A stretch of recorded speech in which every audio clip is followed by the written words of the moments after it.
Billy, what is it?" The diminutive butler made a pitiful attempt at his usual grin. Nothing," he gasped. The Unknown relapsed in his chair. Again the dazed stranger from nowhere. Beresford took the Japanese by the shoulders. "Now see here," he said sharply. "You've seen something. What was it?" Billy trembled like a leaf. "Ghost! Ghost!" he muttered frantically, his face working. "He's concealing something. Look at him." Miss Cornelia stared at her servant. "No, no!"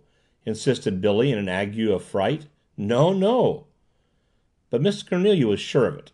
"Brooks, close that door," she said, pointing at the terrace door in the alcove, which still stood ajar after the entrance of the Unknown. Bailey moved to obey, but just as he reached the alcove, the terrace door slammed shut in his face. At the same moment, every light in Cedarcrest blinked and went out again. Bailey fumbled for the doorknob in the sudden darkness. "The door's locked," he said incredulously. "The key's gone too. Where's your revolver, Beresford?" "I dropped it in the alcove when I caught that man," called Beresford, cursing himself for his carelessness. The illuminated dial of Bailey's wristwatch flickered in the darkness as he searched for the revolver, as round glowing spot of phosphorescence.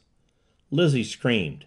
"The eye! The gleaming eye I saw on the stairs!" she shrieked, pointing at it frenziedly.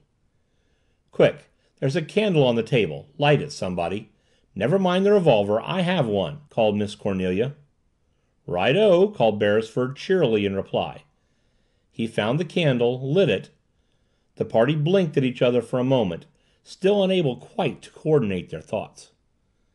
Bailey rattled the knob of the door into the hall. "This door's locked too," he said with increasing puzzlement. A gasp went over the group. They were locked in the room while some devilment was going on in the rest of the house. That they knew. But what it might be, what form it might take, they had not the remotest idea. They were too distracted to notice the injured man, now alert in his chair, or the Doctor's odd attitude of listening above the rattle and banging of the storm. But it was not until Miss Cornelia took the candle and proceeded toward the hall door to examine it that the full horror of the situation burst upon them. Neatly fastened to the white panel of the door, chest high and hardly more than just dead, was the body of a bat. Of what happened thereafter no one afterward remembered the details. To be shut in there at the mercy of one who knew no mercy was intolerable.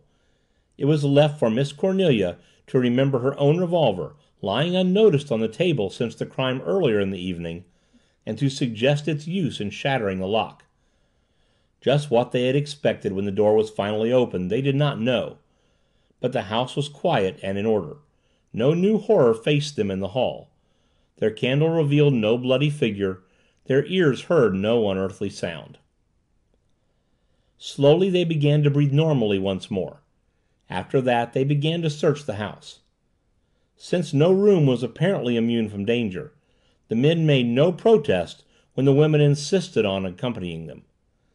As time went on and chamber after chamber was discovered empty and undisturbed, gradually the courage of the party began to rise. Lizzie, still whimpering, stuck closely to Miss Cornelia's heels, but that spirited lady began to make small side excursions of her own. Of the men, only Bailey, Beresford, and the Doctor could really be said to search at all. Billy had remained below, impassive of face but rolling of eye. The Unknown, after an attempt to depart with them, had sunk back weakly into his chair again, and the detective Anderson was still unaccountably missing.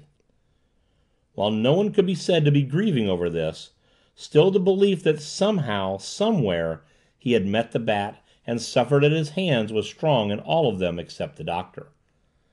As each door was opened, they expected to find him, probably foully murdered. As each door was closed again, they breathed with relief. And as time went on and the silence and peace remained unbroken, the conviction grew on them that the Bat had in his manner achieved his object and departed, had done his work, signed it after his usual fashion and gone. And thus were matters when Miss Cornelia, happening on the attic staircase with Lizzie at her heels, decided to look about her up there, and went up. End of chapter 15. Recording by Alan Winterowd. boomcoach.blogspot.com